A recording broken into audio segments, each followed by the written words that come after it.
ଜଙ୍ଗଲରେ ବୁଲିବା ଆଉ ଜଙ୍ଗଲକୁ ଉପଭୋଗ କରିବା ମୋର ବହୁତ ପସନ୍ଦ। ତେବେ ଆଜିର କାହାଣୀ ସେମିତି କିଛି ଜଙ୍ଗଲକୁ ନେଇକିରି। ନିକଟରେ ମୁଁ ଜଙ୍ଗଲରେ ବୁଲୁଥିଲା ବେଳେ ଗୋଟେ କୁନି ପରିବାର ସହ ଦେଖା ହୁଏ।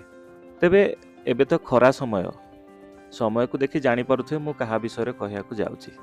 ତେବେ ଘଟଣାଟି କିଛି ଏପରି ଥିଲା। ଗୋଟେ ଅପରାହ୍ନରେ ମୁଁ ଜଙ୍ଗଲରେ ବୁଲୁ ବୁଲୁ ହଠାତ୍ ମୁଁ ଦେଖେ ଗଛ ଉପରେ କଳା କଳା କ'ଣ ଗୋଟେ ଚଢ଼ି ଯାଇଛି। ଭୟ ଆଉ ଆଶ୍ଚର୍ଯ୍ୟ ହୋଇ ସେ ଜଙ୍ଗଲକୁ ଚାରିପଟରୁ ଦେଖୁଥାଏ ଆଉ ମନେ ମନେ ତାର ମାଆକୁ ଖୋଜୁଥାଏ।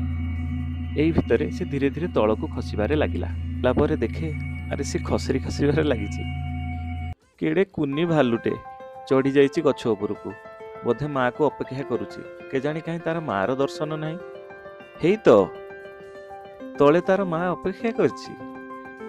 କୁନି ଗୋଡ଼ରେ ସେ ତଳକୁ ଓହ୍ଲେଇଲା ଓ ମା ସାଙ୍ଗରେ ମିଶି ପୁଣି ଆଉ ଥରେ ଜଙ୍ଗଲ ଭିତରକୁ ପଳେଇଲା। ତେବେ ଆଜି ପାଇଁ ଏତିକି। ପୁଣି ଦେଖାହବ ଆଉ ଗୋଟେ ନୂଆ ଅଧ୍ୟାୟରେ।